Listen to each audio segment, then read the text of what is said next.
Welcome to English Baba channel. Class 10 Hindi course B से chapter number 11 है तीसरी कसम के शिल्पकार शैलेंद्र। आज हम करेंगे इसके क्वेश्चन आंसर, तो जल्दी से वीडियो को लाइक कर दो। आई होप चिल्ड्रन आपने वीडियो को लाइक कर दिया है और अभी तक चैनल को सब्सक्राइब नहीं किया तो सब्सक्राइब कर दो सो दैट आपको हमारे सारे अपडेट्स मिलते रहे। क्वेश्चन नंबर 1 देखिए, तीसरी कसम फिल्म को सेल्यूलाइड पर लिखी कविता क्यों कहा गया है? तो भाई इस पिक्चर को सेल्यूलाइड पर लिखी कविता इसलिए कहा गया है क्योंकि जब आप इस पिक्चर को देखते हो तो आपको लगता ही नहीं है कोई आप मूवी देख रहे हो, क्योंकि इसमें किसी भी तरह का भद्दा नाच गाना ये सारी चीजें नए दिखा के ऐसा लगता है कि जैसे आप किसी कवि की कविता को पढ़ रहे हो। तो आंसर कैसे लिखोगे? इस फिल्म को देखकर कविता जैसी अनुभूति होती थी, मतलब आपको ऐसा लगता है कि आप कविता के अंदर हो, कविता पढ़ रहे हो, क्योंकि यह फिल्म एक कवि की कोमल भावनाओं की प्रस्तुति थी। मतलब जो कवि लिखता है बिल्कुल एज इट इज उसको दिखाया गया है मूवी में, इसलिए इसलिए के बाद तीसरी फिल्म को सेल्यूलाइड पर लिखी कविता कहा गया है। तीसरी कसम फिल्म को खरीदार क्यों नहीं मिल रहे थे? अब चिल्ड्रन कोई भी जो मूवी प्रोड्यूस करेगा, प्रोड्यूसर है, वो क्या चाहेगा कि भाई मैं ऐसी मूवी बनाऊं जिससे मुझे ज्यादा से ज्यादा बिजनेस मिले। और बिजनेस कैसी पिक्चरों को आता, आज भी आपने देखा होगा मूवीज में, वेब सीरीज में आइटम नंबर रख दिया जाएगा, एक सुंदर लड़की को दिखाया जाएगा जिसने कम कपड़े पहने होंगे और लोग ज्यादा से ज्यादा उसको पसंद करेंगे। लेकिन इस मूवी में क्या दिखाया गया था? कोई भी इस तरह की चीजें नहीं दिखाई गई थी, पूरी तरह से साहित्य को दिखाया गया था। इसीलिए से जो फिल्म खरीदार थे वो डर रहे थे कि यार मुनाफा नहीं होगा। तो आंसर कैसे लिखेंगे? यह फिल्म एक सामान्य कोटि की मनोरंजन फिल्म ना होकर एक उच्च कोटि की साहित्यिक फिल्म थी। मतलब इस तरह का नाच गाना आइटम नंबर ये सब नहीं डाला गया था इस मूवी में, साहित्यिक फिल्म थी।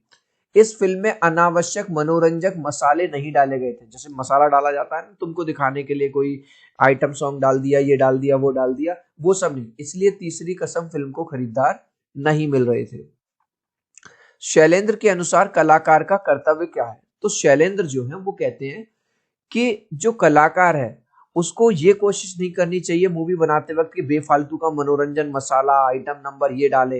कुछ ऐसी चीज दे जिससे जो दर्शक हैं, जो ऑडियंस है, उसका जो इंटरेस्ट है थोड़ा कॉन्सेप्ट की तरफ बढ़े। जैसे आपने देखा होगा जब थ्री इडियट्स मूवी आई उसके अंदर कोई भी ऐसा भद्दा सीन नहीं दिखाया गया जो आप फैमिली के साथ ना देख सको, हर एक कॉन्सेप्ट को क्लियर किया गया। ठीक है, तो आंसर कैसे लिखेंगे? शैलेंद्र के अनुसार हर कलाकार का यह कर्तव्य है कि वह दर्शकों की रुचियों को ऊपर उठाने का प्रयास करे।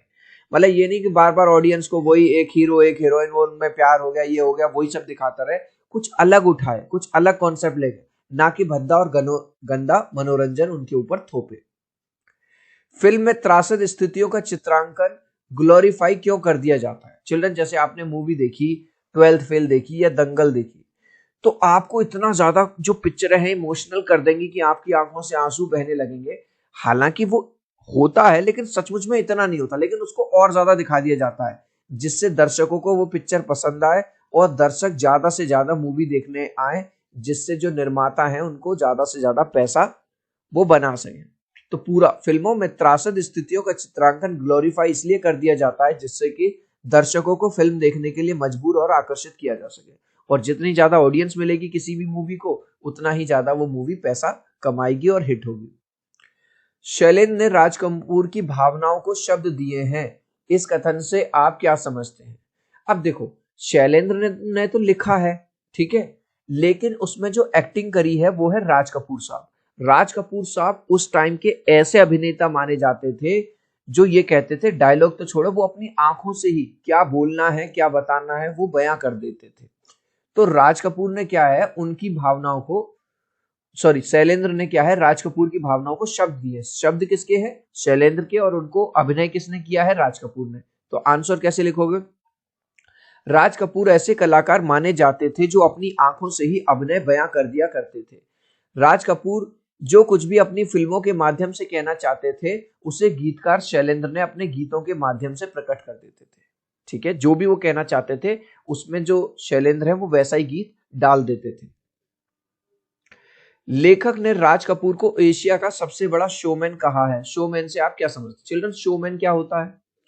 शोमैन होता है एक ऐसा पर्सन जो इतना ज्यादा फेमस है जिसका पता चले कि लोग उसको ही देखने, मूवी में क्या है क्या नहीं है, अगर पता चल जाए कि भाई इस हीरो की पिक्चर आ रही है तो अब तो मूवी देखने जाना ही है। जैसे आपने देखा होगा पुष्पा 2 जैसे ही आई भाई साहब, अभी लोगों को पता नहीं है कि अच्छी है बेकार है क्या है, लेकिन भाई जाना है तो जाना है। अल्लू अर्जुन की मूवी है और पुष्पा 1 भी हिट रही थी तो जाएंगे। ऐसे ही एक टाइम पे माइकल जैक्सन का हो रहा था, माइकल जैक्सन का अगर कॉन्सर्ट होगा तो लोगों ने जाना ही जाना। ये देख लो भीड़। तो आंसर कैसे लिखेंगे? शोमैन ऐसे व्यक्ति को कहा जाता है जिसका नाम सुनकर ही फिल्में बिक जाती है ना। जो बड़े हीरो होते हैं अगर वो कोई फिल्म ला रहे हैं तो उनके नाम से ही पिक्चरें बिक जाती हैं और उसका नाम ही दर्शक को सिनेमा घरों तक खींच जाता है। राजकुमार ऐसे ही अभिनेता थे, ठीक है, इसलिए लेखक ने उन्हें एशिया का सबसे बड़ा शोमैन कहा है। फिल्म तीसरी कसम के गीत रातों दसों दिशाएं से कहेंगी अपनी कहानियों पर संगीतकार जय किशन ने आपत्तियां क्यों की? अब देखो, शैलेंद्र जी ने लिखा कि तीसरी कसम मूवी में एक गाना ऐसा था जिसमें ये कहा गया जो रातें हैं वो दसों दिशाएं से अपनी कहानियां बोलेंगी। अब चिल्ड्रन आप कहोगे कि सर जो दिशाएं हैं वो तो चार होती हैं, ईस्ट वेस्ट नॉर्थ और साउथ, पूर्व पश्चिम उत्तर दक्षिण। तो जय किशन ने कहा यार तुमने अपने गाने में ये कहा है दसों दिशाएं, लेकिन लोग तो चार दिशाएं कहेंगे, इससे लोग ना थोड़ा समझ नहीं पाएंगे, थोड़ा कंफ्यूज हो जाएंगे, तो इसको बदल दो। तो आंसर कैसे लिखेंगे?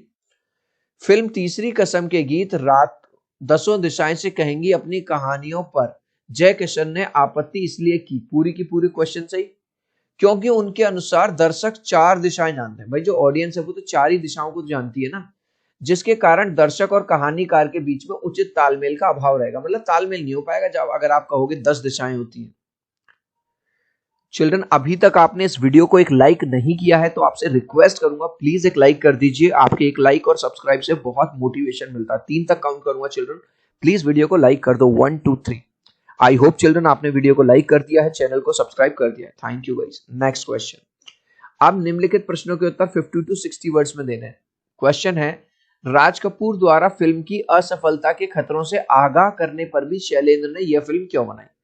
अब राज कपूर साहब ने शैलेंद्र जी को बताया कि देखो यार तुम पिक्चर तो बना रहे हो, तुम्हारी पहली पिक्चर है, ना तुम इसमें आइटम नंबर डाल रहे हो, ना तुम इसमें मनोरंजन डाल रहे हो, कोई सुंदर हीरोइन को लेकर नाच गाना नहीं करवा रहे हो, ऐसी पिक्चर भाई चलती नहीं है, दर्शक तो यही देखने आते हैं मनोरंजन।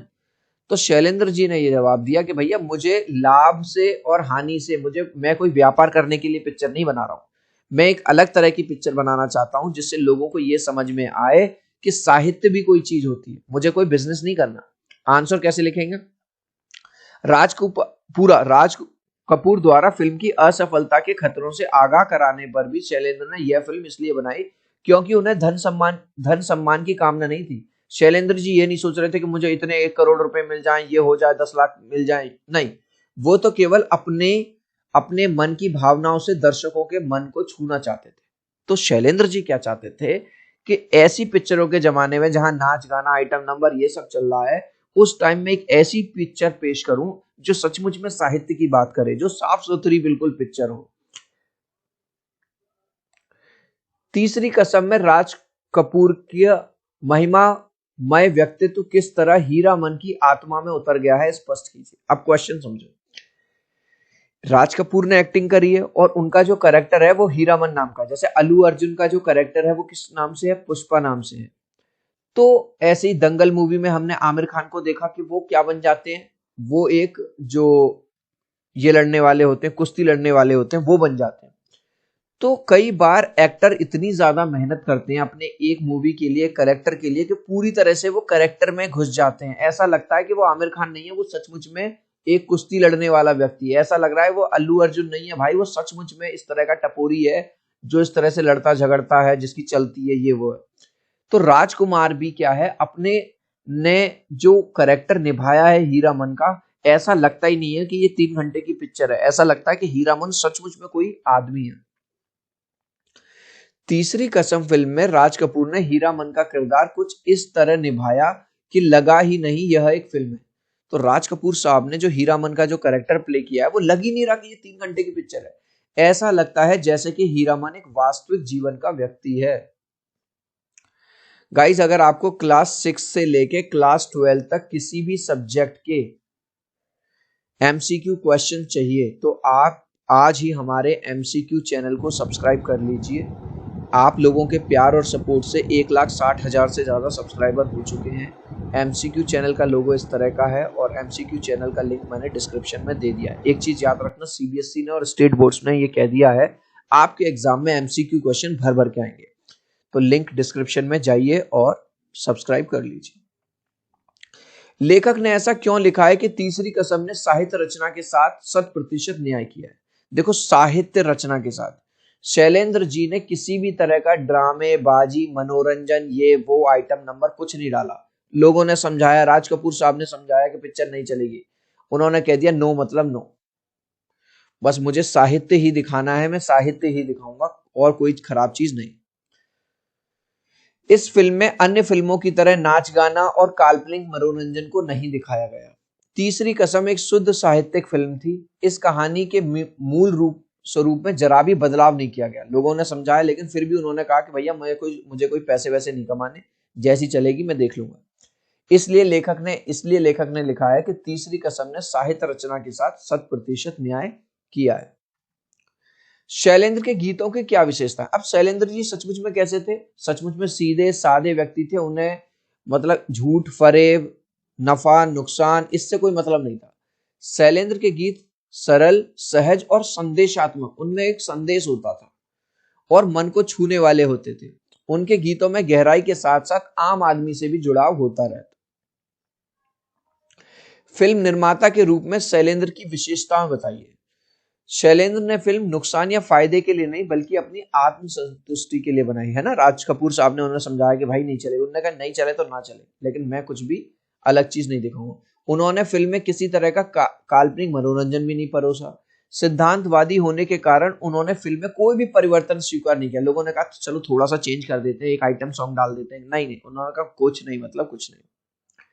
शैलेंद्र के निजी जीवन की छाप उनकी फिल्म में झलकती, मतलब निजी जीवन में भी वो सिंपल व्यक्ति थे और वैसे ही सिंपल उन्होंने मूवी बनाई। शैलेंद्र अपने जीवन में सीधे सरल सिद्धांतवादी व्यक्ति थे। यही सब बातें उनकी इस फिल्म में भी झलकती हैं। अब देखो, ये दोनों पॉइंट मैंने वही वाले लिख दिए जो शैलेंद्र ने फिल्म नुकसान फायदे के लिए नहीं बल्कि अपनी आत्मसंतुष्टि के लिए बनाई। उन्होंने फिल्म में किसी तरह का काल्पनिक मनोरंजन नहीं परोसा। लेखक के इस कथन से कि तीसरी कसम फिल्म का कोई सच्चा कवि हृदय ही बन सकता था, आप कहां तक स्पष्ट हैं? अब देखो, तीसरी कसम पूरी तरह से साहित्यिक मूवी है। अब इस तरह की मूवी लिखना बनाना ये तो कोई कवि ही कर सकता है, तो हम पूरी तरह से सहमत हैं। मैं लेखक के इस विचार से पूरी तरह सहमत हूं क्योंकि इस फिल्म को देखकर कविता जैसी अनुभूति होती है। यह फिल्म कवि शैलेंद्र की कोमल भावनाओं की प्रस्तुति थी। इस लास्ट क्वेश्चन का आंसर आप मुझे दोगे कमेंट सेक्शन में, देखूंगा कितने बच्चे राइट आंसर देखेंगे। लेखक ने डैश को एशिया का सबसे बड़ा शोमैन कहा है। किसको कहा है? सलमान खान को, अल्लू अर्जुन को या राज कपूर को? आप चाहो तो अपने आंसर में कमेंट में ए बी या सी लिख देना, मैं समझ जाऊंगा। सो आई होप मेरा ये वीडियो आपको बहुत अच्छा लगा होगा। प्लीज वीडियो को लाइक कर देना, चैनल को सब्सक्राइब कर देना। अब हम मिलते हैं अगले वीडियो में। Bye bye.